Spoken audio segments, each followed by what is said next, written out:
dikasih kompor, dikasih hand warmer gitu, tangan Kak Ani juga alung gitu. Akhirnya aku bacain ayat kursi kan, nggak gerak. Aku bilang, Firman kenapa nggak gerak, kata aku. Kenapa nggak gerak? Semaput tuh pingsan. Oke. Semaput tuh pingsan. Kalau Mbak Ani ini lagi hamil. Hah? Kaget dong Bang. Lagi hamil? Hamil. Anjir. Dia masih hamil, tapi di USG hilang janinnya. Janinnya hilang. Di situ aku gemeter banget.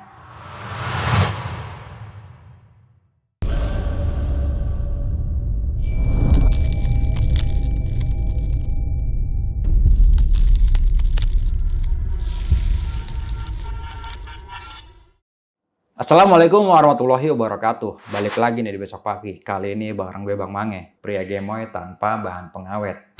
Oke sob, di malam kali ini kita kembali menghadirkan seorang narasumber. Dan narasumber kita kali ini adalah seorang pendaki perempuan asal Provinsi Jawa Timur nih. Beliau memiliki cerita yang nggak ngenakin banget ketika pendakiannya ke Gunung Slamet. Untuk lebih jelasnya, langsung aja kita sapa narasumbernya di malam kali ini. Selamat malam Kak Hilda. Selamat malam. Apa kabar nih Kak Hilda? Alhamdulillah. Bener dari Jawa Timur ya? Betul. Dari mana tuh? Dari Pasuruan. Pasuruan. Wah, jauh banget ya. Iya.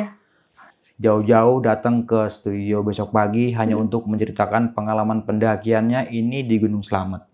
Ini 2 tahun yang lalu ya? Betul, 2024. Nah, salah satu temen Kak Hilda memang bener hilang janin di Gunung Slamet. Itu betul sekali.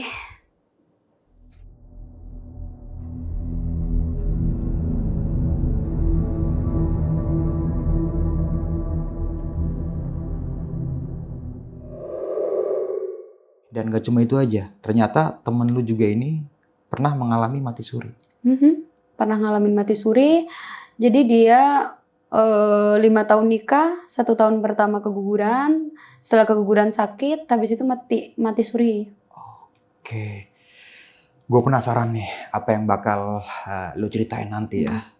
Untuk lebih jelas nanti bakal diceritain langsung sama Kak Hilda. Namun sebelum kita masuk ke ceritanya, bagi teman-teman yang belum subscribe, silahkan di-subscribe terlebih dahulu, like, comment, and share. Jangan lupa nyalakan loncengnya agar teman-teman semua nggak ketinggalan video terbaru dari Besok Pagi. Dan bagi teman-teman semua yang pengen menjadi narasumber di Besok Pagi, kirim cerita kalian ke nomor WhatsApp yang ada di bawah sini nih. Dan jangan lupa nih dengerin kita di Spotify dengan keyword Besok Pagi Podcast Pendakian Horor. Mau nggak mau, suka nggak suka, bahwa hal gaib itu ada di sekitar kita. Tanpa berlama-lama lagi, langsung aja kita masuk ke cerita.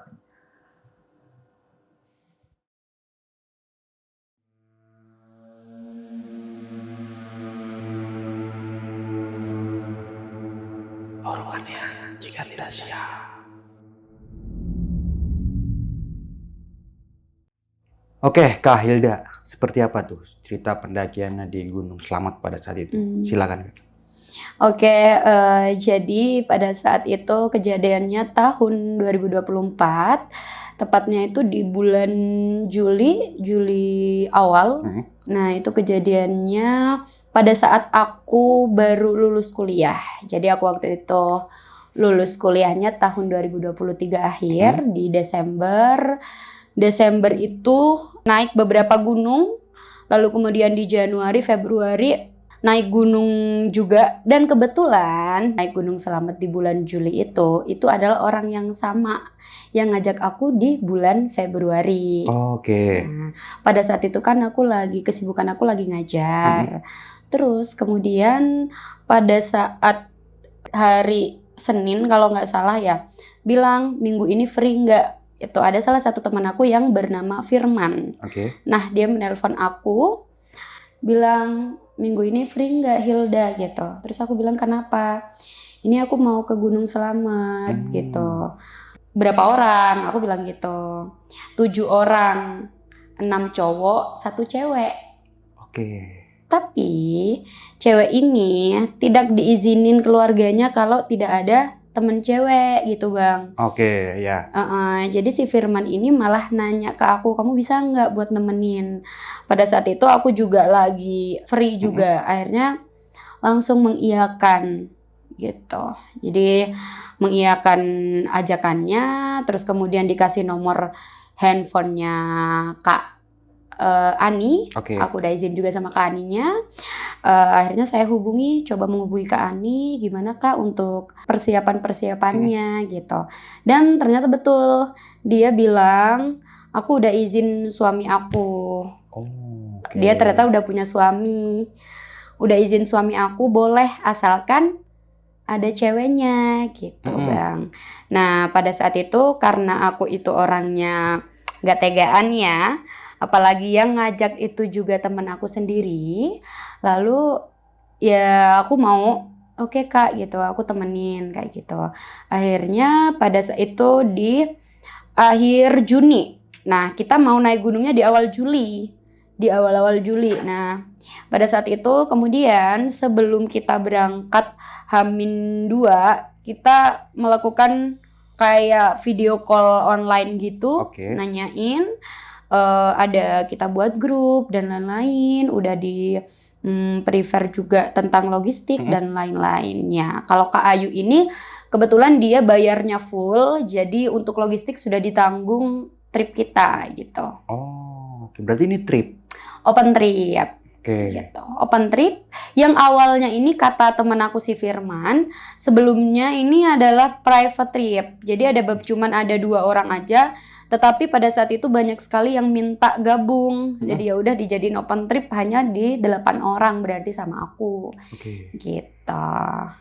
Lalu kemudian pada saat H-2 berjalan, kita video call itu kita juga udah ngatur logistik, itinerary-nya jalan dari Surabaya ke Bambangan itu kita kumpulnya di jam berapa, di mana gitu, meponya di mana gitu, udah kita fix semua. Pada hari H sebenarnya ini adalah pendakian yang memang dilarang sama orang tua saya sih Bang. Kenapa tuh? Karena beliau tahu kalau ini adalah pendakian di gunung yang sama. Jadi sebelumnya saya sudah pernah di 2023, terus di 2024 awal di Februari, lalu kemudian di bulan Juli diajak lagi tuh, izin kan sama orang tua. Kemana gitu? Ke Gunung Slamet gitu. Gunung Slamet meneng gitu, Gunung Slamet lagi kayak gitu. Wes usah gitu, nggak usah gitu. Terus aku bilang, aku kasihan sama ini ada cewek 1 Bu, aku bilang gitu. Terus tapi di situ ibu aku memang udah kayak nggak ngerestui banget Bang. Karena aku bilang kasihan sama cewek itu dan aku bilang gratis, aku juga bilang ini gratis kok Bu, gitu, nggak mengeluarkan biaya gitu, hanya untuk menemani peserta dari tripnya temen aku. Jadi ibu aku tuh dengan terpaksa mengizinkan gitu. Terpaksa. Lalu kemudian pada saat hari H aku pastinya berpamitan ke orang tua, nanya lagi, malah minta video call dengan si kakak Ani ini. Untuk memastikan bahwa saya memang benar-benar tujuannya untuk menemani. Terus pada saat itu kita meponya itu di Waru, di stasiun Waru. Kalau orang Jawa Timur pasti tahu. Kalau kita tuh mepo seringkali di stasiun Waru di Surabaya. Nah kita mepo di situ, ada yang dari Mojokerto, ada yang dari Surabaya juga, terus ada yang dari Blitar juga, sama salah satunya kakak Ani ini yang dari Malang. Tapi sebelum saya ke Surabaya, saya jemput Kak Ani dulu. Karena beliau tidak diizinin orang tua sama suami kalau tidak sama cewek gitu. Harus jemput dulu. Harus dijemput, betul. Setelah saya minta izin ke orang tua Kak Ani ini, lalu kemudian udah diizinin karena saya juga yang jemput kan. Tapi saya lihat memang ibu Kak Ani ini agak khawatir ya. Agak khawatir, tapi saya udah sering banget ngelihat teman-teman aku itu kayak memang ada beberapa orang tua yang kurang mengizinkan gitu. Tetapi ada yang nekat berangkat dengan keterpaksaan perasaan orang tua gitu. Kemudian saya berpamitan kepada orang tua kakak Ani dan juga suaminya. Kebetulan pada saat itu suaminya juga mau berangkat kerja. Kita berangkat dari rumah Kak Ani naik kereta Malang Surabaya. Oke. Sekitar jam 8 malam. Terus di situ kita ketemu beberapa teman pendakian kita ke Gunung Slamet itu. Di jam 8:30 itu ada 2 peserta yang belum datang, jadi kita agak menunggu, agak sedikit menunggu. Oke. Di situ Kak Ani udah beli beberapa obat-obatan sih. Itu kan kalau di Stasiun Waru ada Alfamart, jadi kita mampir di situ. Aku beli logistik, tapi Kak Ayu malah beli obat-obatan. Obat-obatannya banyak, dan aku tuh nggak, itu buat apa Kak? Kayak gitu, nggak apa-apa, ini memang aku sering beli obat-obatan gitu. Sedangkan kita kan juga udah nyiapin gitu, nyiapin obat-obatan. Nah, di situ ya udah aku nggak ada pikiran apapun kan. Di situ 2 temen cowok atau anggota yang lain udah sampai, itu kita salaman-salaman lah seperti biasa lah Bang, baru kenal gitu, kenalan, ya aku Hilda, ini aku Ani gitu. Nah di situ ada 6 cowok, 2 cewek. Nah 6 cowok, 2 cewek. Tapi di situ aku mah nggak apa-apa gitu, karena sering banget juga. Kadang aku pernah sendiri juga, cowok banyak gitu. Aku udah sering seperti itu. Nah berangkat terus seperti biasa mampir di rest area. Pada saat nyampe di base camp itu sampai jam 5 pagi.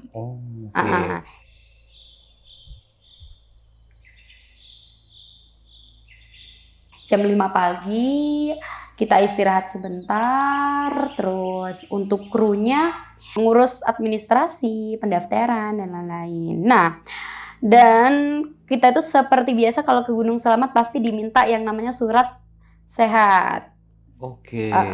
Surat sehat. Dan kebetulan alhamdulillah kami udah punya surat sehat semuanya. Udah dicek tuh sama yang namanya panitia yang ada di base camp. Udah lengkap, kita prepare lagi. Terus ya logistik juga, tenda pastinya yang cowok ya yang bawa.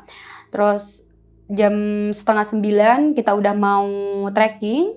Kita udah mulai mau trekking, terus kalau di Via Bambangan ada ojek. Ojek. Nah kalau cowok itu nggak mau ojek. Jadi sebelum kita naik ojek, kondisi di base campnya ya seperti biasa di hari weekend pastinya rame Bang. Nah, itu ada beberapa trip juga yang mungkin dari luar Jawa ada waktu itu, karena aku dengar kayak bahasa luar Jawa gitu, luar pulau. Terus kita ngojek itu kita sampai di pos bayangan, jadi nggak sampai pos 1 yang bebatuan. Pos ojek lah ya. Pos ojek, nah betul pos ojek. Nah itu di bebatuan, kita turun di situ. Nah itu kebetulan ojek aku itu jatuh. Jatuh. Kaki aku lumayan agak lecet, belum naik aja udah kayak ini ada apa kata aku gitu.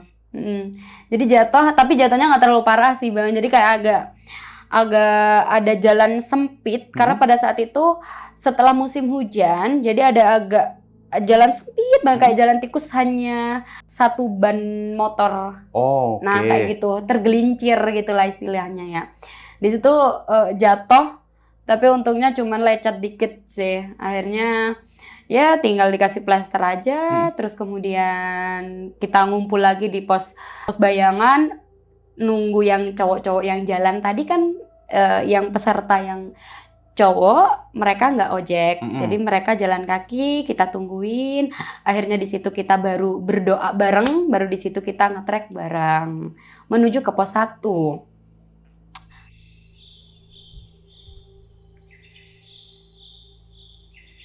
kita trekking bareng dari pos Bayangan ke pos 1. Di situ kita belum ada tanda-tanda apapun ya seperti pendakian pada umumnya.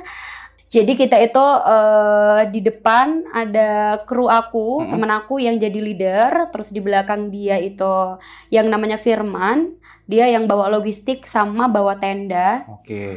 Terus kemudian di belakang dia ada aku sama kakak Ani. Lalu di belakang ada 3 rombongan cowok. Terus belakang banget itu ada sweeper. Nah, kita di tengah, cewek-cewek di tengah. Terus nyampelah di pos 1. Kalau saya itu biasanya 40 menit. Tapi pada saat itu karena kakak Aninya agak lambat ya, jadi 1 jam lebih. 1 jam lebih. Padahal itu dekat itu ya Bang ya. 1 jam lebih karena saya memang sudah niatnya hanya untuk menemani kakak Ani. Jadi mau gimana pun saya tetap bersama Kak Ani kan pastinya. Nah, setelah nyampe pos 1 ada warung, kita beli tuh yang namanya pisang. Karena saya juga suka pisang, ada jualan pisang waktu itu, semangka, gorengan. Kita di situ berhenti sekitar 20 menitan sambil ya karena kaki saya juga lecet ya Bang ya. Jadi ya kita berhenti di situ 20 menitan sambil makan gorengan. Kebetulan saya nyetok semangka. Jadi saya bungkus kresek gitu. Taruh di carrier yang depan. Terus sama pisang. Peganglah pisang. Pisang itu aku belinya tuh sekitar 2 pisang gitu. Yang cowok-cowok yang lainnya tuh beli es. Ya selayaknya anak mendaki yang pengen es kayak gitu-gitulah Bang. Itu udah 20 menit. Habis 20 menit, setelah itu kita naik. Ayo kita lanjut ke pos 2 gitu. Kita lanjut ke pos 2, belum ada, nggak ada, semuanya aman, alhamdulillah aman. Kita nyampe pos 2, berhenti sekitar 20 menit lagi. Barulah di pos 3, aku agak sedikit mau buang air kecil. Minta temenin Kak Ani. Nah, di situ kita cari yang semak-semak yang nggak terlalu terlihat, jadi di situ. Tapi Kak Ani ini memang bener dari pos 2 itu udah kecapean sih Bang. Jadi setelah nemenin aku buat buang air kecil, Kak Ani bilang, aku mau minum gitu. Aku mau minum, ya ambil aja Kak, kan ada di carrier kamu. Gak mau, aku mau yang rasa-rasa gitu. Aku mau yang rasa-rasa. Oh ada di pos 3, ya udah kita beli aja rasa-rasa gitu. Mau rasa-rasa gitu. Akhirnya dia beli rasa-rasa. Pengen yang ada es batunya. Jadi ini lucu sih. Jadi dia itu minta ke pedagang ibu warung. Banyakin es batunya ya. Sedangkan tahu ya kalau di warung di gunung itu nggak ada es batu. Jadi kayak air dingin biasa kan Bang. Banyakin es batunya ya. Nah ini lucu banget. Terus nggak ono Nduk gitu kan, pakai bahasa ngapak gitu. Nggak ada es batu. Kak nggak ada es batu, kata aku gitu. Nggak ada es batu. Aku pengen banget es batu, katanya. Ini kenapa nih anak pengen banget es batu? Ya udah ini dingin. Ya aku juga memaklumi karena mungkin di dalam panas ya Bang ya, pengen yang seger-seger gitu. Karena udah capek gitu kan. Lalu ya udah nggak ada, jadi dia terpaksa menerima es rasa-rasa itu dengan yang tanpa es batu. Adem ya? Adem, tapi dia bilang aku pengen gigitin es batu, dia bilang gitu. Terus aku bilang gini, nggak ada es batu Kak, jadi ya udahlah ya pakai es rasa-rasa tanpa es batu katanya. Ya udah, akhirnya kita melanjutin perjalanan ke pos 4. Ini cukup panjang dan lumayan capek karena di situ dari pos 3 ke pos 4 agak naik. Jadi Kakak Ani itu di situ bener-bener yang kelelahan, kecapean. Jadi kita diserobot 2 cowok yang sebelumnya ada di belakang kita.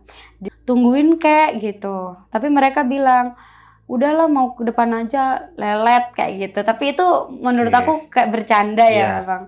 Tapi Kak Aninya dari situ ngerasa kalau dia itu maaf ya nyusahin gitu-gitu. Dia ada bilang sama aku dulu nggak gini gitu. Aku dulu naik gunungnya nggak selama ini. Terus kenapa Kak gitu? Setelah keguguran. Jadi dia cerita di situ. Betul. Oke. Dia bilang pada saat perjalanan dari pos 3 ke pos 4, aku pernah keguguran di awal-awal nikah, di 1 tahun nikah gitu. Oh sekarang udah nikah berapa tahun? Karena sebelumnya kita kontek-kontekan, aku nggak nanya begitu dalam bang, gitu. Nggak ke pribadi ya? Nah betul, jadi pada saat itu saya nanya lah, udah berapa tahun nikah? Hampir mau 5 tahun, 4 tahun jalan 5 tahun. Terus dia bilang, oh keguguran kenapa? Ya keguguran aja gitu. Terus setelah itu mau sampai ke pos 4 makin lemot itu jalan. Kalau mau sampai ke pos 5 dulu dua kali setelah aku naik Gunung Selamat, itu kalau mau ke pos 4 itu udah mulai dari jam 3 ke 4 bang, tapi itu malah dari jam 4 ke jam 5 gitu. Jadi makin sore gitu.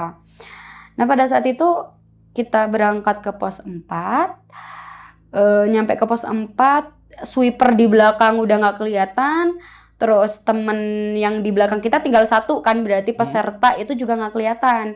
Nah yang depan yang 2 yang nyerobot kita itu mereka udah nggak kelihatan juga sama leader dan pembawa logistik itu. Jadi kita berdua di pos 4 yang sama Rantu, yang tahu lah ya yang viral agak mistis gitu. Iya. Nah itu 2 kali aku naik gunung sebelum yang ketiga kalinya ini belum pernah nemu yang namanya monyet. Dan kenapa pada saat ketiga kalinya ini tiba-tiba ada monyet.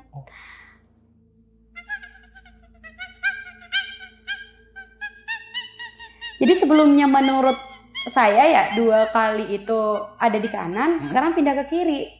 Oh nama pelangnya? Nama pelangnya, nama posnya. Pos 4 sama Rantu, itu ada di sebelah kiri. Terus aku videoin dong, foto aja.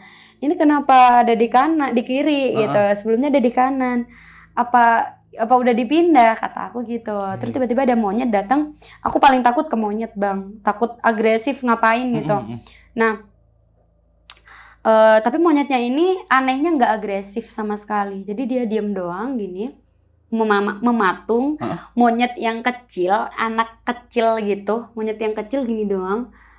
Terus ayo kak ke atas kak, ini kasihan. Kak Aninya nggak mau ke atas, ini kasihan, monyetnya kayak sedih gitu. Jadi kayak sedih, akhirnya ya udah kak kasih aja nih pisang. Aku kasih pisang bang. Monyetnya nggak mau, monyetnya nyamperin Kak Ani. Kak Ani, sedangkan tadi di karirnya Kak Ani itu ada semangka. Nah Kak Ani ambillah semangka, kasih semangka.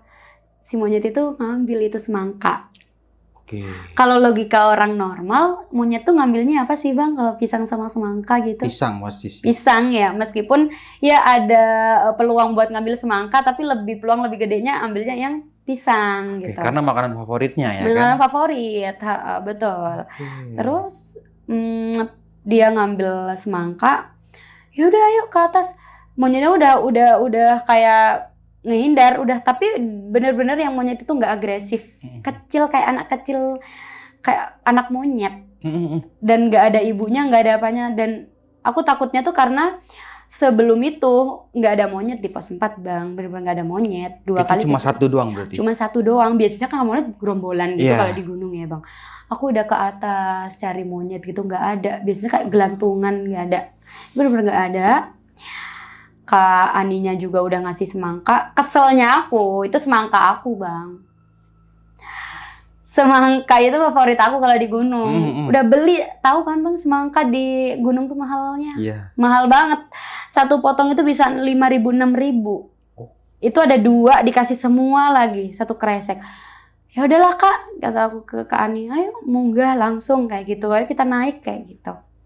Udah naik, akhirnya naik, ketemulah sama yang di belakang, yang sama cowok yang di belakang. Ngapain lama-lama di sini? Nggak boleh lama-lama di sini mistis katanya. Tapi kita nggak ngomong kalau kita ketemu monyet dan lain-lain. Akhirnya kita naik ke pos 5. Dari pos 4 ke pos 5 itu Kak Ani ini bener-bener yang drop parah. Jadi makin kayak entah kakinya sakit lah, perutnya sakit, sama pusing. Terus aku otomatis nanya dong, Bang, tadi beli obat apa? Itu minum aja, karena obatnya dibawa si logistik tadi. Obat tadi beli obat apa? Nggak usah minum obat. Itu mah cuma obat lambung. Ya kan Kak Aninya sakit perut, kataku. Udah pakai minyak kayu putih aja. Akhirnya dikasih minyak kayu putih aja. Itu di trek, terus kita naik ke atas ke pos 5 itu bener-bener yang jauh banget, Bang. Ini nggak nyampe-nyampe, kata aku. Kalau ke pos 4 sama pos 5 itu kira-kira 2-3 jaman kalau paling lama ya, Bang. Itu bener-bener yang dari jam 5 lebih sampai jam 9. Ke pos 5? Ke pos 5. Itu Kak Aninya lama banget. Terus akunya juga kalau ada temen yang lama itu semakin lama jalannya. Sedangkan yang cowok sweeper di belakang juga ikut lama dong, Bang. Mereka nggak berani untuk di depan kita karena yang namanya sweeper pasti di belakang gitu ya. Terus akhirnya kita naik, nyampe ke pos 5 itu jam 9 malam, dari jam 5 di pos 4, jam 5 lebih di pos 4. Di pos 5 itu udah dibangunin tenda. Kita udah dibangunin tenda. Oh ya, udah dikasih minum tuh. Kita baru nyampe, udah dikasih minum teh anget, aku sama Kak Ani. Terus tendanya udah dibangunin juga. Tenda kita itu, Bang, beda sama tenda yang cowok-cowok. Oke. Jadi kita tendanya sendiri berdua. Kita selain tendanya sendiri, tempatnya juga sendiri. Jadi yang cowok-cowok itu di tanah lapang agak dataran rendah gitu. Kalau aku di atas, di dataran tinggi. Di dataran tinggi gitu. Kita dikasih makan malam sama teh anget. Setelah itu aku sama Kak Ani langsung ganti baju buat mau istirahat. Karena bajunya tadi kena keringat kan. Jadi kita langsung ganti baju, terus setelah ganti baju langsung tidur. Sedangkan yang cowok-cowok, teman-teman aku yang di luar itu mereka masih nongkrong, masih ngobrol, sama masih ngerokok gitulah. Terus kita tidur berdua. Habis itu sekitar jam 1 Kak Ani ini bangunin aku, Bang. Kakak Hilda gitu, Hilda ikut yuk katanya. Kemana, Kak? By the way, aku tuh nggak suka di gunung tuh nggak suka dingin, Bang. Jadi kalau udah di dalam tenda malas keluar gitu. Jadi Kakak Ani ini tipenya orangnya suka dingin. Dia bilang suka dingin. Jadi dia meskipun keluar tenda mau aja. Pada saat jam 1 malam dia ngebangunin aku, Kak, Hilda ikut yuk gitu. Kemana, Kak? Itu nganter air minum katanya. Hah, kemana? Kata aku sambil bilang kemana tuh sambil merem. Ngantuk iya, agak-agak bertanya-tanya sama emosi iya, karena udah capek banget. Udah, mohon maaf ya Kak Ani, udah nungguin dia lama banget. Aku juga udah ngantuk banget, capek banget, besok harus summit gitu. Itu dibangunin mau ngasih air. Ke siapa? Kata aku. Ke siapa, Kak? Itu ke ibu-ibu. Ibu-ibu sama anaknya, kasihan anaknya nangis. Terus aku masih merem gini, Bang. Terus bilang, hah, ibu-ibu mana sih itu? Di samping tenda kita ada ibu-ibu, dari tadi anaknya nangis. Karena aku juga belum sadar, nyawa aku belum kekumpul. Jadi aku bilang, nyeletuk gini, lagian naik gunung bawa anak kecil. Aku bilang gitu, Bang. Ya udah Hilda, ayo ikut ngasih air. Katanya dia tadi minta air, ketok-ketok tenda gitu. Terus aku bilang, ih males Kak, aku kedinginan, aku males keluar tenda gitu. Terus setelah itu udah tidur. Aku nggak apa-apa, aku lanjut tidur. Kak Aninya juga oke deh, aku keluar sendiri. Gitu. Kak Aninya keluar sendiri, aku pun lanjut tidur. Terus pada saat kita mau summit jam 3, kita prepare, akunya juga mau pakai daypack yang kecil kan buat summit. Nah, di situ aku baru sadar, Bang, kalau air kita di botol gede itu nggak ada. Akhirnya aku bilang ke Kak Ani, Kak, air yang semalam mana? Air botol kita berdua mana? Aku bilang gitu. Oh iya, semalam aku kasih ke ibu itu. langsung aku kasih sama botol-botolnya. Aku di situ agak gedek sih sama Kak Ani, cuman ya udahlah ya namanya di gunung gitu ya. Maaf ya Kak Ani, bilang gini. Ya, kenapa nggak diambil? Dan semalam udah langsung aku kasih heal gitu. Terus setelah itu kita keluar ya udah diminta lagi, keluarlah dari tenda. Yang cowok-cowok masih prepare juga kan di dalam tenda. Tendanya nggak ada, Bang. Hah? Nggak ada? Nggak ada. Terus aku bilang ke Kak Ani, Kak, tendanya sebelah mana? Tadi ada di samping kita. Kak, ini lapangannya kecil. Aku kan tadi bilang ke abang kalau kayak tanah lapangnya itu kita kecil, yang tanah lapang gede itu yang cowok-cowok. Yang di bawah ya? Yang di bawah. Okay. Tanah lapangnya kecil Kak, nggak mungkin ada tenda lagi, nggak muat gitu, nggak muat. Semalam ada Hilda, tadi pagi tuh ada, tadi jam 1 itu ada. Bawa anak kecil, anaknya nangis mulu. Nggak mau tahu gimana botolnya. Aku karena aku sebelumnya belum pernah ada kejadian aneh, jadi aku juga nggak mikir yang aneh-aneh Bang. Jadi ya udahlah, ayo kita langsung ke cowok-cowok aja buat minta air ganti gitu. Bener-bener botol itu nggak ada, tenda juga nggak ada, semuanya nggak ada. Ngilang, ibu sama anaknya juga ngilang Bang. Merinding lagi kalau inget itu, bener-bener yang takut banget lagi. Terus kita ke cowok-cowoknya juga, ya semalam mana botolnya? Pada marah kan Bang, pada ngomel. Yang semalam mana udah dikasih 2 botol juga, mau ke mata air lagi agak turun ke bawah kan. Jadi kayak mereka, oh ya udahlah ini aja. Jadi kita dikasih air minum sedikit-sedikit, nggak sampai 1 liter sih Bang, kecil-kecil lah. Ya udah itu salah kalian katanya mereka. Untungnya aku tuh selalu bawa Pocari yang ukuran gede itu, jadi itu nambah energi gitu Bang, pengganti si air putih yang sedikit tadi. Akhirnya kita naik, kita di situ berdoa bareng-bareng untuk summit. Seperti biasa kita berdoa semoga selamat gitu sampai puncak, sampai rumah kembali. Kita berdoa di situ. Kak Ani ini masih gini-gini Bang. Kak, kamu nyari apa? Kata aku. Aku tuh orangnya penakut Bang. Jadi kalau misal ada sesuatu hal yang apa-apa kayak jangan sampai aku tahu gitu. Karena aku tuh kalau tahu takutnya Masya Allah gitu. Takutnya takut banget. Jadi kayak yang aku gini-gini mulu ke teman aku yang namanya Firman. Kak Ani kenapa? Kak Ani jangan lupa ya obatnya dibawa. Firman bilang gitu. Kak Ani jangan lupa ya obatnya bawa gitu. Akhirnya enggak apa-apa. Kak Aninya bilang seperti itu. Kita naik ke atas sampai pos 9 di batas vegetasi. Itu kita belum ada masalah, ada problem apapun belum ada, tapi di pertengahan kita mau summit itu agak sedikit hujan kayak gerimis gitu sama badai.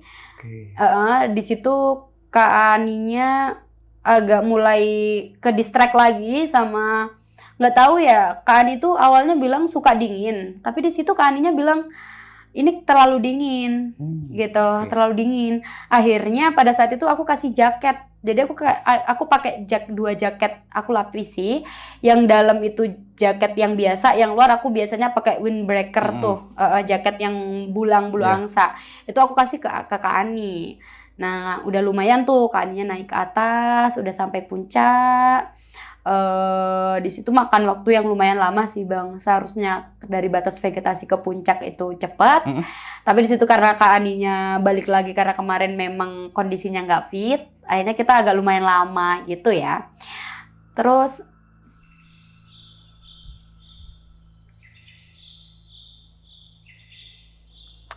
sampai puncak, aku kalau udah sampai puncak aku tuh nggak inget apa-apa Bang. Jadi kayak yang seneng foto-foto, aku juga mau fotoin Kak Ani, tapi Kak Ani tuh malah diem aja. Kak Ani tuh diem aja Bang. Dan aku bilang, Kak ayo Kak foto-foto, kamu kenapa diem aja? Aku bilang gitu. Terus dia kalau di Gunung Selamat itu ada puncak yang sebelah sana, yang via Permadi Guci. Kalau ini via Bambaran. Nah di tengah-tengah tuh ada kawah Gunung Selamatnya. Di situ Kak Ani tuh nunjuk dari tempat aku tuh nunjuk gini, itu ibu sama anaknya. Hah? Terus aku kaget dong bang. Kak, aku tuh jerit, suara aku tuh kencang banget. Kak jangan gitu dong kak, kata aku, jangan gitu dong kak, please. Jangan aku takut. Iya itu beneran itu kakak. Itu ibu sama anaknya di puncak Permadi Guci. Kapan dia nyampenya di sana? Kata Kak Ani. Aku bilang, yang mana kak, yang mana? Kataku tuh itu orang kecil bang, bener-bener yang kayak semut, jauh banget. Orang nyebrang aja dari Via Bambangan ke Permadi Guci itu kan lewat bawah tuh udah kecil-kecil banget kan. Iya. Apalagi yang di ujung sana kan itu kak dia bawa anaknya katanya. Bawa anaknya digendong di belakang itu anak gitu. Terus aku bilang, kak jangan aku nakutin, sumpah nggak lucu tahu, kata aku bang. Nggak lucu sumpah bang. Akhirnya aku ke Firman tadi. Man turun ayo turun, kata aku, ayo. Kak Ani tuh aneh banget tahu. Cuman aku nggak bilang ke Kak Aninya. Kak Ani tuh aneh banget. Masa ngelihat ibu sama anak kecil. Padahal aku juga ngelihat lu minus kali, kata temen aku si Firman. Lu minus. Beneran nggak ada Firman. Aku bilang gitu bang nggak ada. Terus habis itu Kak Aninya tiba-tiba diem. Aku bilang, kak udah kak foto-foto ayo kak bikin video. Aku bener-bener nggak ini Hil, nggak mood foto, katanya nggak mood foto. Aku ngeliat ibu-ibu itu cepet banget itu gimana cara jalannya. Aku ngasih air tadi kayak gitu-gitu. Kemungkin udah agak linglung gitu bang. Jadi bilang ya udah nggak usah dipikirin, udah foto-foto aja. Jangan udahlah. Aku tuh orangnya nggak mau cari tahu yang lebih. Yang lebih takut ini ke distract gitu ya. Tapi untungnya aku itu nggak positif hal-hal seperti itu. Okay. Jadi ke Aninya saja. Terus ke Aninya bilang, itu mereka udah foto-foto tuh, foto cekrek. Itu mereka itu ibu-ibu tuh lewat mana ya? Ibu-ibu lagi. Aku sampai marah bang. Jangan ibu-ibu mulu kata aku gitu bang. Terus itu ibu-ibu lewat mana ya tadi? Nggak mungkin dong dari jam 1. Mungkin aja. Tapi itu kan dia sama anaknya bang. Terus tendanya ngilang. Gak mungkin dia summit bawa tenda. Itu berat banget bang. Itu berat banget. Itu ibu-ibu sama anak. Katanya anaknya digendong. Yang pada saat di tenda aku tanya diginiin. Cuma pada saat di puncak yang di Permadi Guci dia tuh digendong. Oh di pundak sini di pundak, ya? Okay. Digendong di pundak. Terus kita memutuskan untuk turun di situ. Aku juga udah udah nggak mikirin si ibu-ibu itu karena aku juga orangnya nggak ngelihat secara langsung, cuma masih kepikiran, tetapi nggak seperti kakak Ani yang sampai bengong. Jadi dia itu turunnya lebih parah daripada waktu summit. Summit itu lambat, turunnya itu makin lambat bang. Jadi dia itu bengong mulu bang, gini, Kak Ani jangan bengong, ayo. Jadi teman-teman yang lain itu sama-sama bilang, Kak Ani gitu, Hil, ajak ngobrol Kak Ani, itu sambil dibercandain biar Kak Aninya nggak bengong gitu bang. Akhirnya turun itu kita duduk. Jadi mau berdiri takut. Jadi kan itu curam banget bang. Yeah. Itu kita duduk. Jadi Kak Ani itu duduk sambil ngesot gitu. Terus itu lama banget. Itu Kak Ani jangan bengong gitu. Aku masih mikirin ibu-ibu semalam, kata dia. Terus aku bilang nggak ada. Ya udah mungkin mereka summitnya jam 1, kata aku gitu bang. Akhirnya kita turun, nyampe pos 9 lagi kan di batas vegetasi. Kita di situ makan biskuit gitu buat nambah energi. Kak Aninya juga tetap saja seperti biasa diem doang. Okay. Aku juga yang gimana mau bahas masalah itu takutnya makin parah kan bang. Jadi ya udah aku diem aja, juga ikut diem. Kita turun bareng-bareng. Itu yang cowok-cowok pada lari biasa lah ya bang. Kalau cowok-cowok tuh pada lari gitu ya kalau turun. Bahaya padahal itu kan. Kita berdua udah turun yang bener aja, turun jalan kaki gitu. Akhirnya turun. Tiba-tiba pada saat nyampe di pos 7. Iya, pos 7 ketemu monyet lagi. Oke. Pos 7 tuh yang bisa dibuat ngecamp juga. Di situ ada monyet lagi, tapi monyetnya itu nggak minta apa-apa sih. Cuman kayak gelantungan gitu. Tapi banyak? Enggak, satu aja Satu lagi. Heeh. Oke. Aku tuh paling nggak kalau ada monyet bang. Jadi aku tuh paling takut di gunung itu paling takut ke monyet kan. Jadi kak ada monyet lagi kak. Diem. Kita udah nggak bawa pisang lagi. Biasanya kalau monyet di gunung tuh yang ngambilnya apa kacamata lah diambil. Barang-barang kita Kalau nggak diambil. ada makanan. Nggak ada Ya. makanan. Kita nggak ada pisang lagi. Udah kita kabur yuk. Kita lari yuk katanya. Akhirnya lari. Tapi anehnya tuh si monyet nggak ngejar. Oke. Nggak ngejar. Jadi sama kayak yang di pos 4, monyetnya nggak agresif. Nggak gitu. Akhirnya turun, nyampe pos 7, terus di pos 7 ke pos 6, hujan deras. Di situ kita udah mulai geruduk. Aku alhamdulillahnya bawa mantel.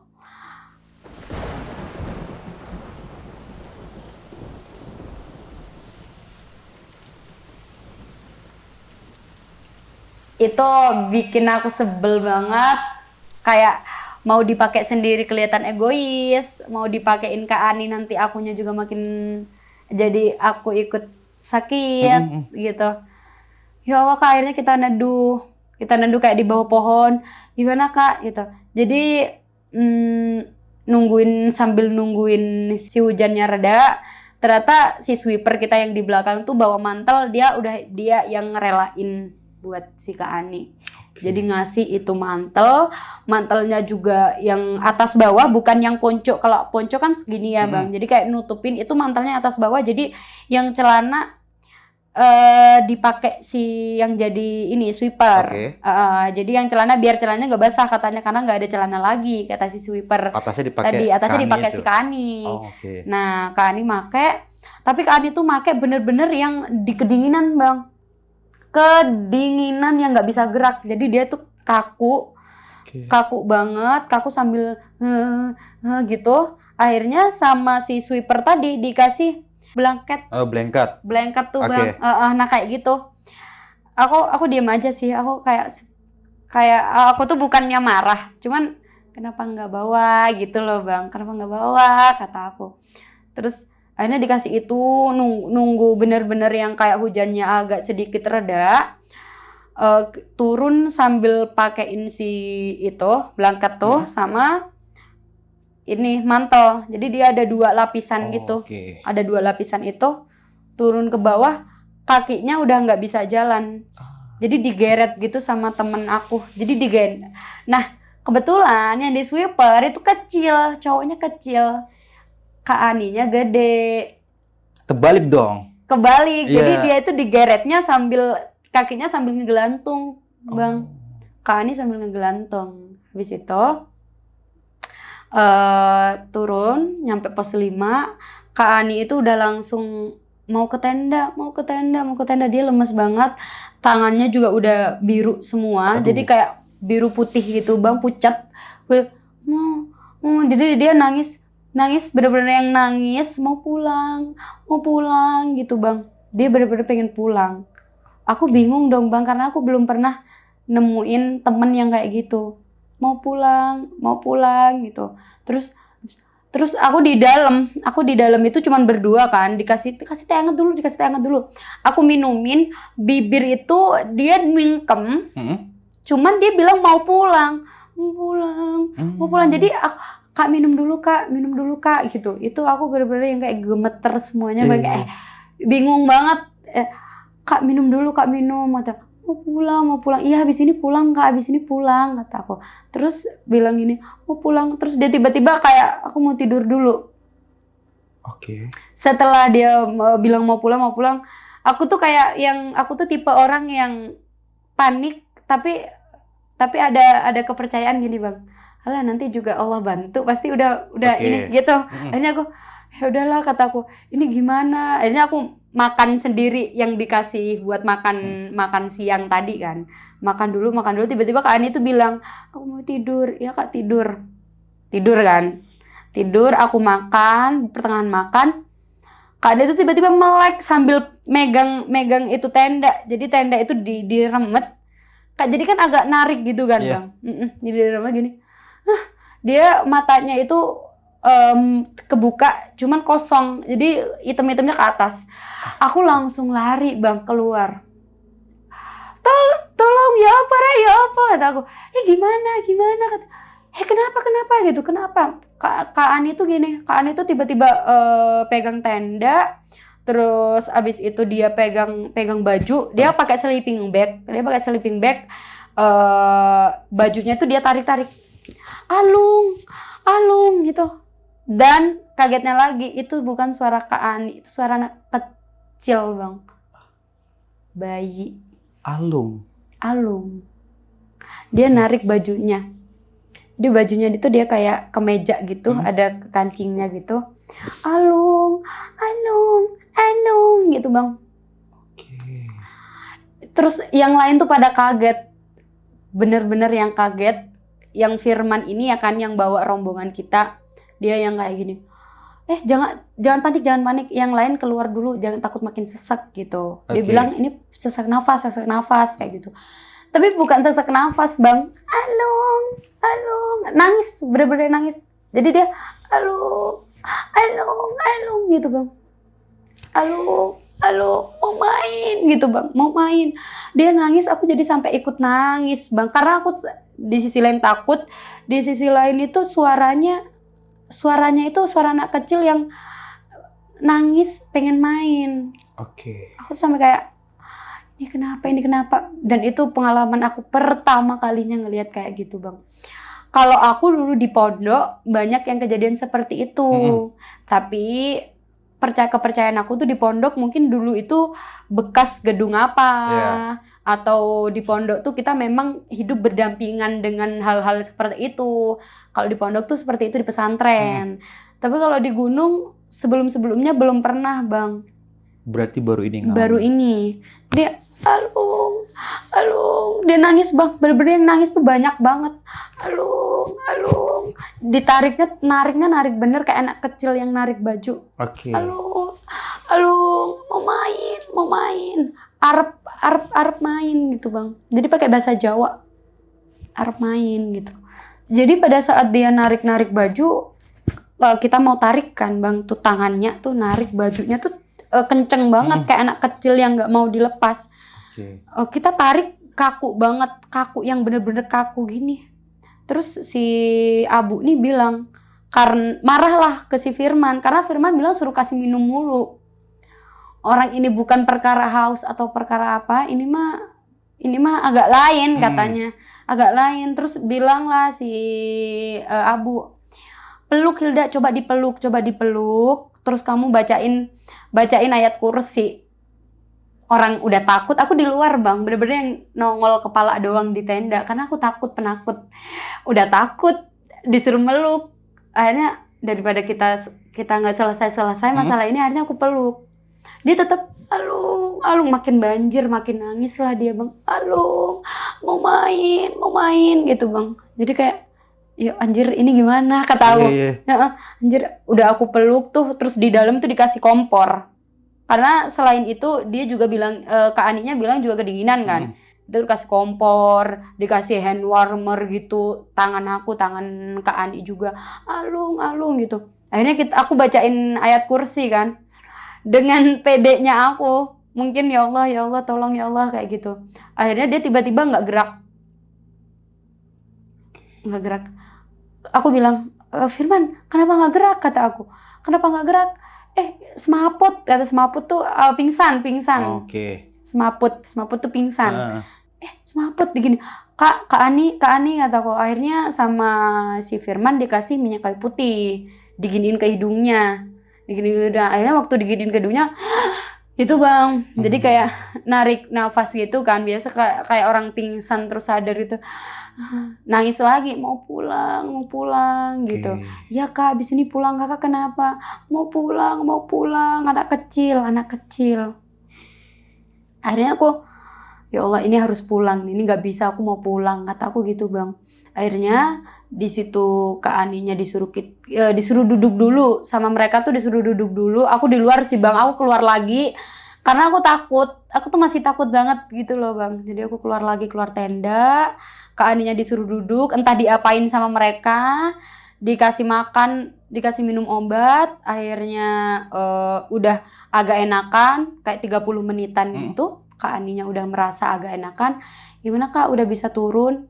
Mereka yang packingin carrier-nya, mereka juga yang bawain carrier-nya, yang cowok-cowok, yang bawain carrier si Kak Ani. Aku bawa carrier aku sendiri. Oke, nggak dibawain? Nggak ada. Oke. Nggak ada, tapi syaratnya, aku bilang gini, syaratnya aku mau di depan. Aku mau di depan sama si Akmil, namanya Akmil. Ada cowok namanya Akmil. Aku mau di depan ya, gitu. Aku mau turun duluan. Karena aku trauma banget lihat mata Kak Ani yang kebuka sambil. Karena takut kayak gitu. Karena takut, aku takutnya tiba-tiba kita berdua, tiba-tiba ada kejadian di tengah trek atau aku ntar aku tinggal. Karena aku penakut. Iya, depan jauh belakang jauh itu bahaya juga itu. Jadi ya gitu, akhirnya aku bilang ya udah deh, tapi syaratnya aku di depan ya sama Akmil, aku bilang gitu. Syaratnya aku di depan. Oke deh, nggak apa-apa di depan gitu. Akhirnya Kak Ani ini sama si Firman, sama teman aku yang awalnya jadi leader di depan, tapi itu jadinya kita pulangnya itu nggak ada leader, nggak ada logistik. Udahlah, aku yang di depan sama si Akmil, mereka di belakang sama si Kak Ani ini. Aku nyampe di base camp itu jam 6 sorean. Seharusnya jam 4, jam 3 sore itu udah sampai karena kita ada drama tersebut. Terus udah sampai base camp. Kita sambil nungguin si Kak Ani, Firman, dan lain-lain buat nyampe base camp juga. Kita berdua bersih-bersih, mandi, segala macem. Aku juga makan juga nyampe base camp. Itu udah jam 6 sore. Udah jam 6 sore, sambil nungguin. Terus singkat cerita, jam 8 malam. Jadi 2 jam kita nungguin tidur. Bangun-bangun mereka belum sampai. Aku bilang, mereka ini kenapa? Aku belum sampai-sampai, kataku. Tapi si Akmilnya bilang, ya kan Kak Aninya lagi sakit, kayak gitu. Jadi di jam 8 malam, singkat cerita mereka datang. Setelah itu mereka sambil Kak Aninya juga pandangannya udah ini lagi sih Bang. Udah normal kembali. Kak Aninya nyampe base camp tuh udah normal kembali. Aku minta buat disatuin aja sama barang-barang aku gitu Bang. Sini Kak Ani duduk sini dulu aja gitu. Aku beliin makan, lalu kemudian Kak Aninya juga beres-beres, bersih-bersih. Terus aku juga udah setelah beres-beres, kita istirahat sebentar sambil prepare buat pulang. Jadi kita nggak bermalam di base camp. Jadi kita memutuskan untuk pulang langsung. Karena keesokannya kita harus kerja kan Bang. Aku juga lagi ngajar kan. Senin paginya harus langsung ngajar. Itu kan hari Minggu malam. Kak Ani sama aku kita masuk elap atau mobil gitu. Kita duduk berdua. Tapi tau lah Bang, aku masih was-was gitu.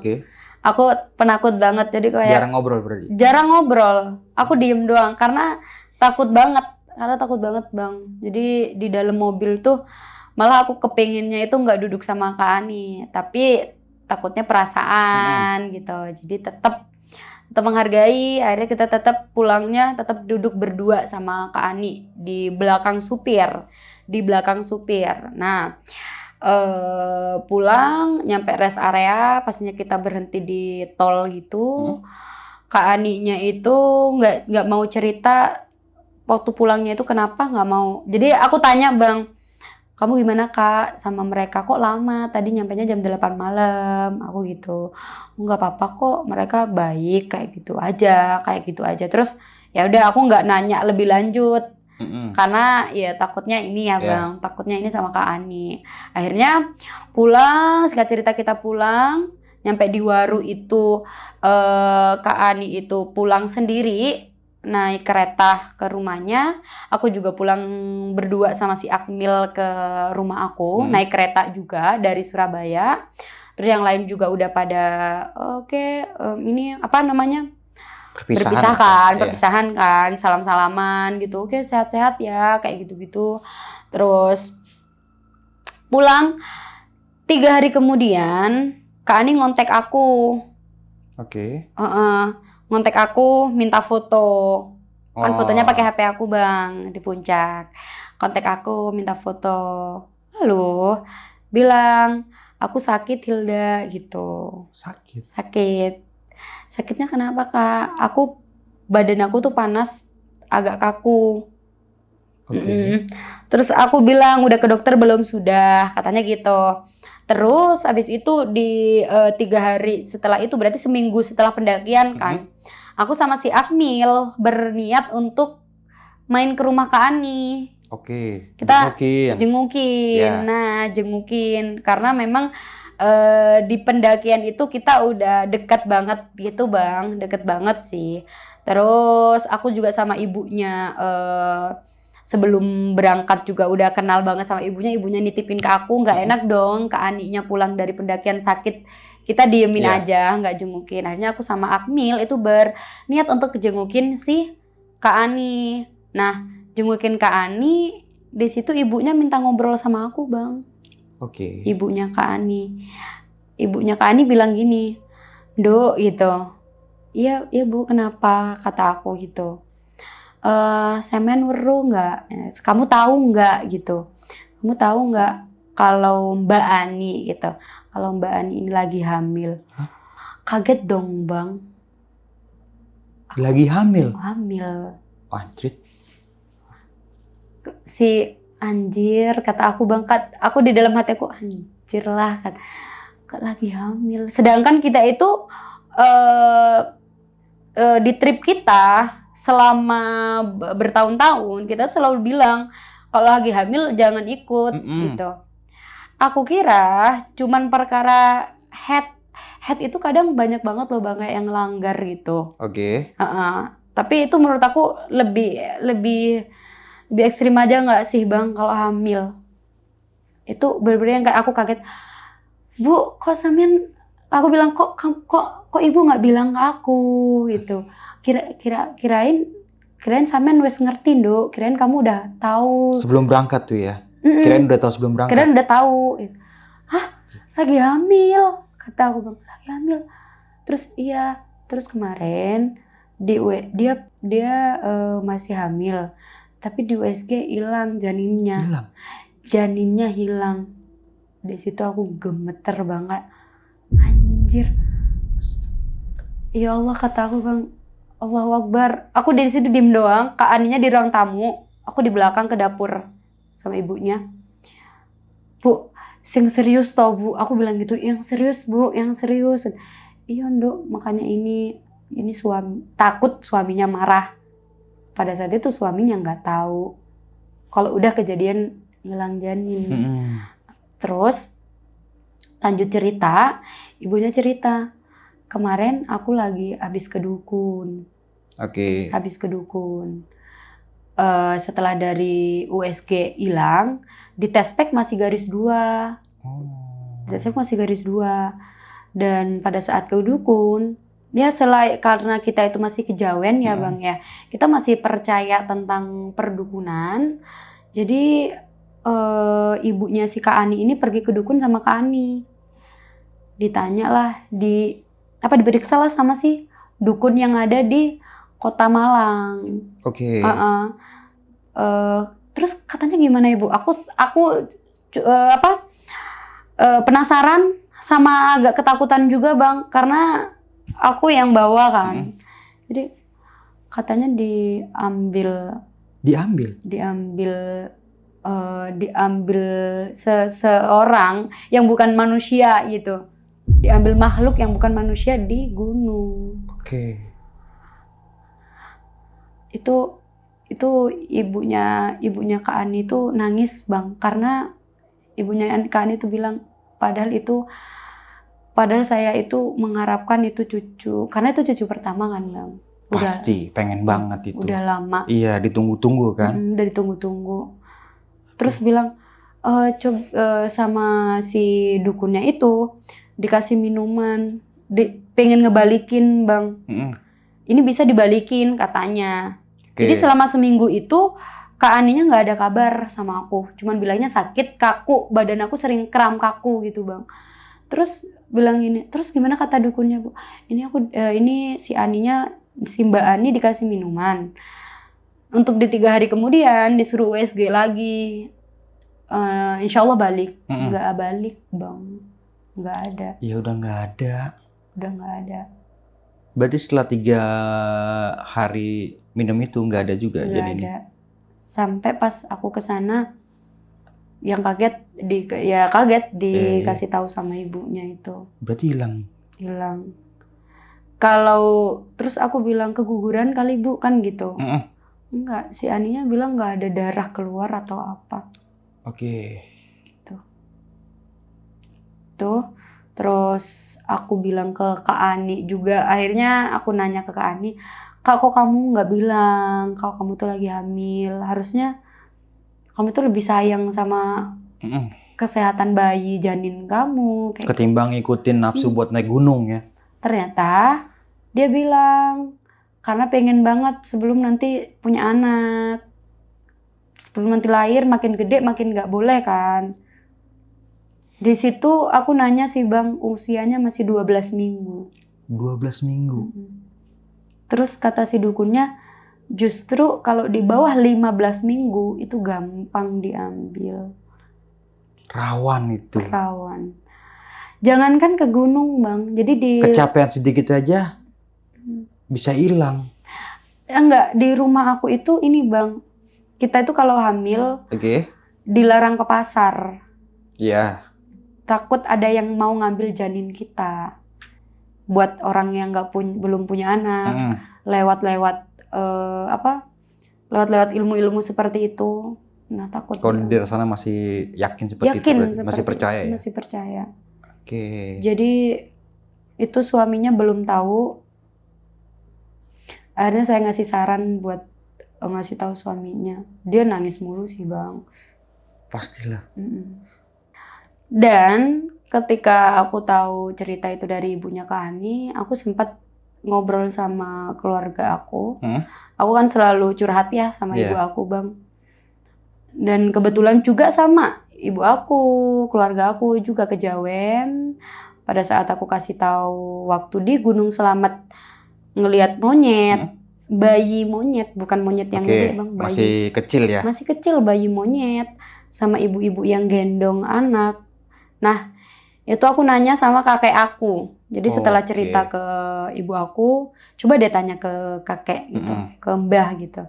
Akhirnya ternyata semangka yang dikasih Kak Ani ke monyet itu memang udah pertanda dari situ. Jadi yang ngasih sinyal bahwa Kak Ani itu hamil itu si monyet itu. Kalau kata kakek aku. Dan ibu-ibu itu memang itu yang ngambil. Iya, ngambil. Oke, mungkin bisa dibilang di pos 4 ini akadnya nih ya? Di pos 4 akadnya, betul-betul. Ngasih semangka ini ke monyet itu. Betul banget. Makanya aku setelah dari kejadian itu baru percaya kalau di pos 4 ini benar-benar yang kayak mistis. Akhirnya aku buat konten waktu itu viral. Tapi bukan konten tentang ini ya. Cuman foto plakat pos 4-nya aja gitu. Dan banyak yang komen kalau di pos 4 nggak ada monyet. Kalau di pos 3, pos 2 itu banyak. Di pos 4 nggak ada emang. Pos 4 nggak ada. Viral berarti itu. Berapa yang nonton? Sampai jutaan? Enggak sih. Karena itu mah cuman iseng-iseng aja berarti ya? Iseng mah, itu cuman foto pos 4. Aku cuman gini Bang, cuman slide foto doang. Aku bilang, ini pohonnya pindah ya, kata aku.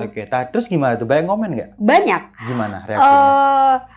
Pohonnya, ini pohonnya pindah ya atau berubah atau gimana? Nggak berubah Kak. Itu nggak berubah. Itu aku lampirin foto aku 2023 sama 2024. Ya. Banyak yang komen gini, pohonnya nggak berubah Kak. Cantiknya kakak juga nggak berubah. Jangkrik. Maksudnya pelangnya itu loh? Enggak, katanya itu memang ada 2. Katanya memang ada 2 kalau pelang. Tapi kalau monyet, mereka tuh banyak yang komen nggak ada monyet kalau di pos 4. Dan kalau monyet kecil, bukan monyet kecil ya. Kalau aku tuh biasanya di gunung tuh monyetnya tuh agak gede Bang. Monyet anak monyet cuma agak gede, itu kecil banget kayak baru menetas. Yang di pos 4 ini? Pos 4, betul. Berarti masih bayi ya? Masih bayi. Oke. Nah, sempet nanya lebih dalam nggak tentang kejadian di pos 5 yang Kak Ani ini bilang di samping tendanya ada tenda lagi, di samping tenda lu ada tenda lagi. Lu sempet nanya lebih jelas nggak sama Kak Ani itu? Itu waktu ke rumahnya. Iya, sempet ngobrol pasti ya? Sempat ngobrol. Dan Kak Aninya udah meyakini kalau memang kayaknya itu bukan manusia. Berarti dia sempet berpapasan dan bertemu ibu-ibunya ini? Ngasih air, Bang. Oke, berarti Ngasih air diambil. sempet dijelasin nggak sosok ibu-ibunya itu seperti apa? Nah, sosok ibu-ibunya itu ini digambarin sama Kak Ani. Oke. Aduh, lupa lagi. Kak, ibu-ibunya kayak apa? Dia pakai baju pendaki nggak? Enggak. Aku marah dong, Mbak. Lah kon nggak gaya pendaki kok dikasih? Oh gitu dong, Bang. Pakai apa? Pakai baju, pakai sewek, kain itu, jarik. Oke. Pakai kain jarik, terus cuman kayak pakai jaket. Tapi pakai jaket, terus anak-anak kecilnya itu pakai yang kayak nutupin seluruh badan gitu loh, Bang. Bedongan. Oke. Itu digendong gini.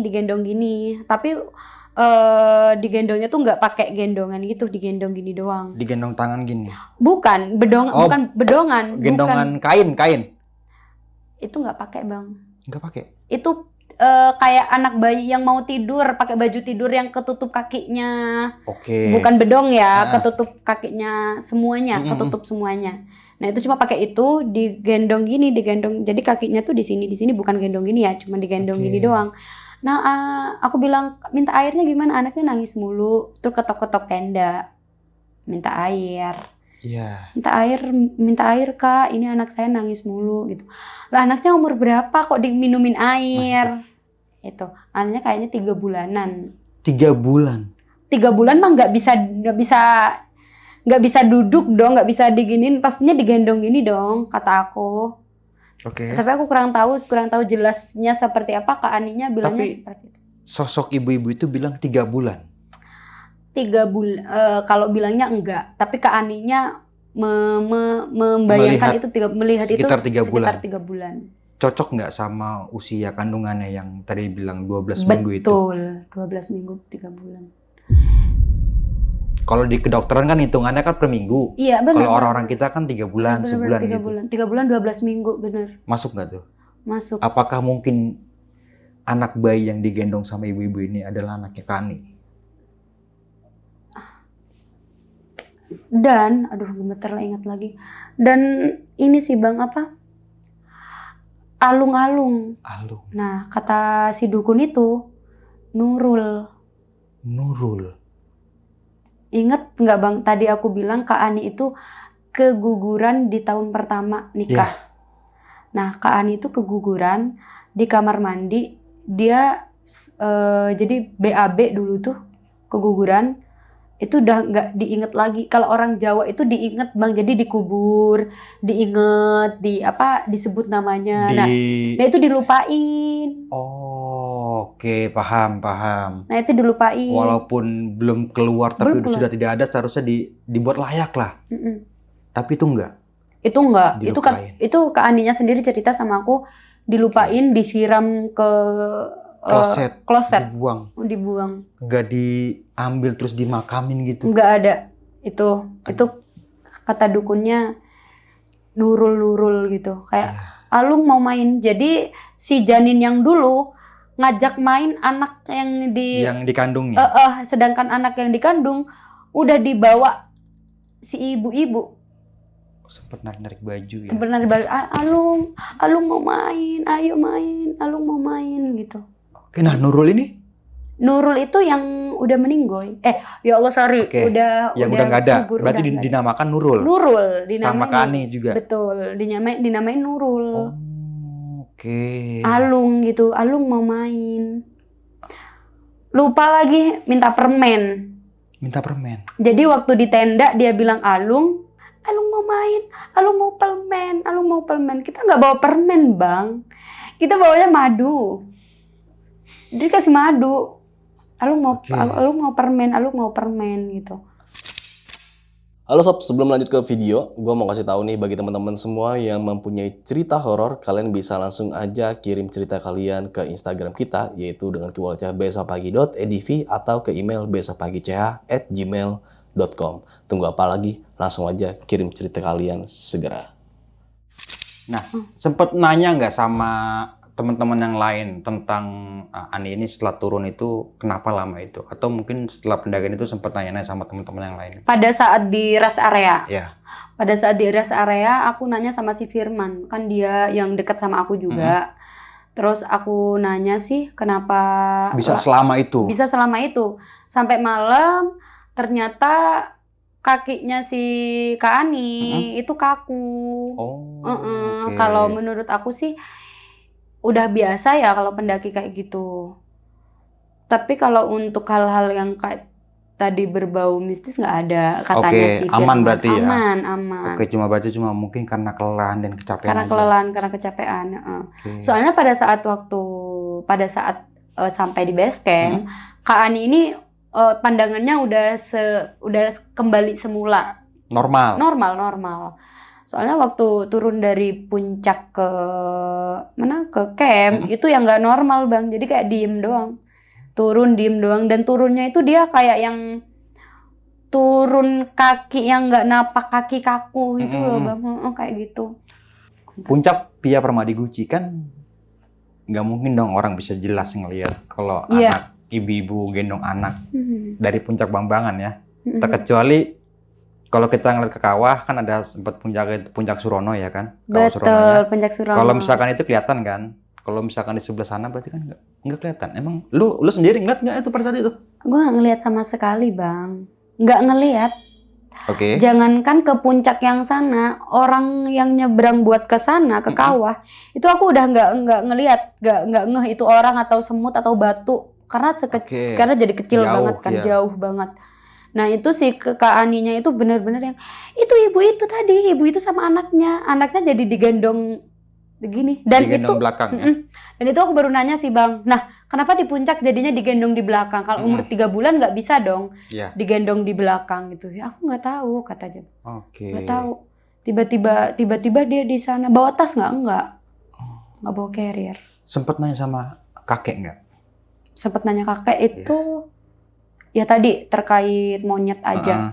Jadi itu akadnya monyet itu bukan sosok monyet. Katanya karena kalau monyet masih bayi dia nggak mungkin dibiarin keliaran katanya sih Bang sama induknya. Pasti dijaga terus. Dijaga terus. Itu bayi benar-benar yang bulunya tuh masih bersih. Tipis-tipis gitu. Nah, betul tipis-tipis. Oh, berarti kayak anak monyet. Anak monyet. Tapi kalau untuk yang di pos 7 tadi udah monyet biasa. Tapi dia gelantungan gitu merhatiin kita doang. Dan itu merinding banget, itu ibu sama monyet kayaknya berkesinambungan parah sih Bang. Iya. Setelah kejadian itu gimana tuh reaksi dari Hilda sendiri? Setelah kejadian dari Gunung Selamet itu, yang awalnya aku nggak percaya ada dunia lain, hal-hal seperti itu di gunung, akhirnya aku percaya sih. Kan awalnya percaya cuma ada di pesantren, memang banyak ya. Benar. Di pesantren banyak banget. Di gunung nggak percaya? Nggak percaya. Tapi setelah kejadian ini? Percaya. Bukan masalah kesurupannya ya? Bukan. Masalah tentang mengambil janin. Kak Ani ini? Bener. Nah kenapa? Sempet negesin lagi nggak ke Kak Ani? Kenapa nggak ngomong loh dari awal kalau misalkan lagi hamil gitu? Itu kan baru 12 minggu ya? Betul. Ya?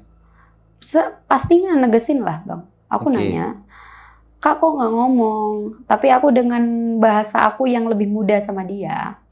Karena aku juga agak jauh. Dia agak lumayan mau ke kepala 3. Kak kok nggak ngomong? Kok sampean kok nggak ngomong ke aku? Kok Kak Ani nggak ngomong ke aku kalau memang lagi isi gitu? Karena takut nggak dibolehin. Takut nggak dibolehin naik sama kita, sama grup kita. Berarti suaminya tahu? Suaminya tahu. Dia lagi ngisi tahu? Dia lagi ngisi tahu. Kok diizinin naik gunung? Nah, makanya. Apakah suaminya nggak pernah naik gunung? Kebetulan Kak Ani sama suaminya ini kenal di gunung. Suaminya orang Oke. sini, orang Jawa Barat. Berarti kan suaminya tahu kalau misalkan istrinya si Ani ini lagi ngisi.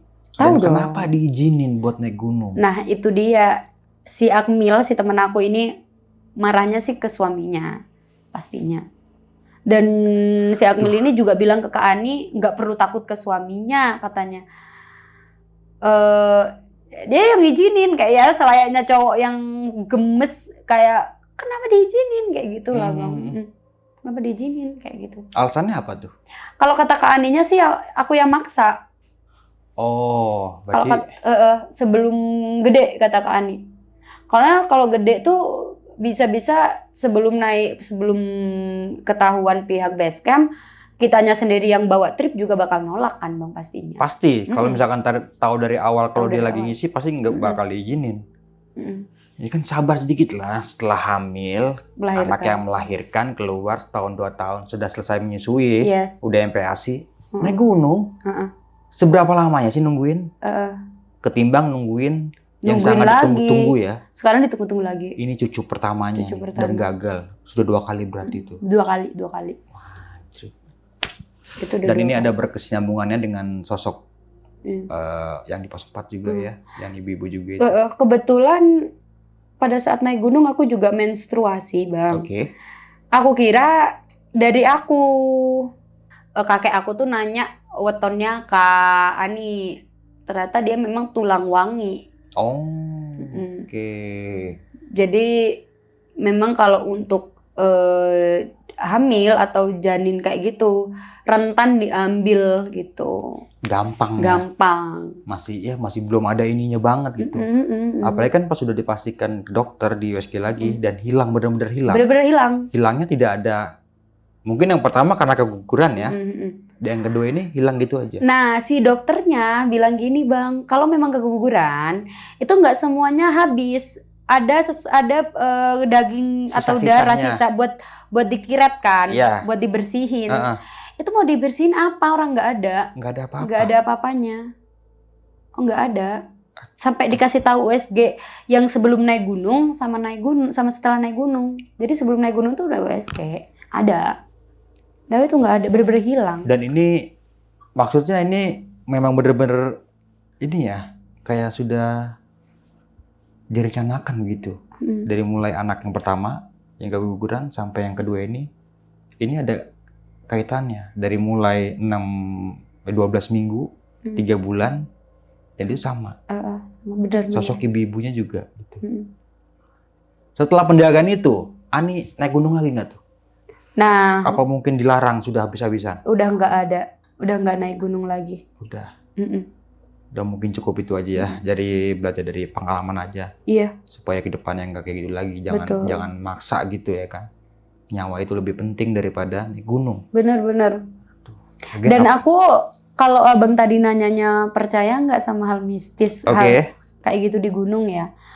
Kalau aku itu bukan percaya enggaknya sih bang, tapi siapa yang mengalami. Kadang ada beberapa orang yang memang tidak positif dengan hal-hal seperti itu. Jadi tergantung siapanya yang naik gunung gitu. Kalau memang dia ada beberapa hal yang bisa mengundang dunia itu buat ada, ya ada. Kalau enggak ya enggak.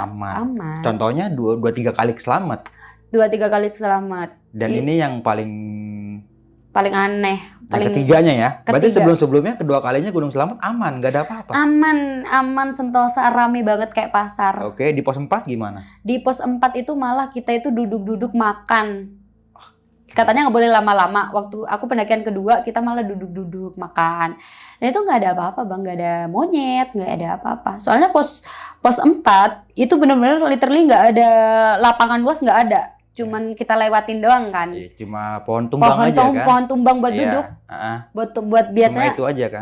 Ya benar. Kak Ani juga sempat cerita ini di luar konteks naik gunung, dia pernah mati suri. Pernah mati suri. Iya. Beliau itu. Jadi setelah keguguran beberapa saat dia sakit mati suri.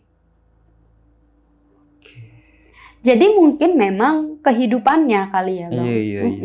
Kehidupannya. Tapi ya mudah-mudahan aja ya si Nurul ini sudah Iya. Dibikin tempat yang layak lah. Amin, Walaupun udah nggak ada kan, udah masuk ke nggak ada, kloset, benar-benar. bikin aja iniannya buat kenang-kenangan dia, biar dia itu ada loh. Sama yang satu lagi yang masih 12 minggu ini dikasih nama aja, dibikin kuburannya bareng gitu. Iya, betul. Biar nggak penasaran lagi gitu nantinya. Sampai ngajak saudaranya. Itu kan itu kan dipercayai si Alung ini ikut ke gunung buat nyelamatin si saudara itu, Iya, tapi nggak bisa. Nggak bisa, Kak. Mungkin ilmunya lebih tinggi sama sosok mungkin penghuni ya. Gunung Slamet ini. Semoga kejadian ini tidak terulang lagi ke depannya ya. Iya, amin. Buat teman-teman yang pengen mendaki ya, kalau lagi ngisi ya jangan naik gunung lah ya. Udah sabar sampai keluar, sampai udah gede baru naik gunung. Dan tadi gue juga suka nih sama Hilda ini sempat bilang mens itu nggak mengalangkan buat kita naik gunung ya. Gunung, betul. Tergantung bagaimana kita bisa menjaga dan membersihkannya. Betul sih. Nah, itu dia. Mungkin sebelum mengakhiri video kali ini dari Kak Hilda punya sepatah dua kata nih buat teman-teman yang mendengarkan ceritanya malam kali ini. Oke. Jadi buat teman-teman semuanya yang nontonin video kita kali ini, apalagi khususnya untuk para pendaki gunung, cewek juga, untuk kalian pastinya dijaga tubuhnya, badannya, buat kalau yang mau naik gunung. Terus kemudian kalau lagi menstruasi juga aku tidak melarang, tapi dijaga untuk kebersihan. Dan jangan lupa tetap berdoa. Terus ya udah itu aja. Itu aja. Dan belajar dari sebuah pengalaman aja ya. Belajar dari sebuah pengalaman. Supaya tidak melakukan hal yang seperti itu Betul. lagi. Dan juga pastinya bawa samamu kembali turun ke bawah nih. Mungkin itu aja dari gua Bang Mange, kurang lebihnya mohon maaf. Sampai jumpa di video-video selanjutnya. Wassalamualaikum warahmatullahi wabarakatuh. Bye-bye.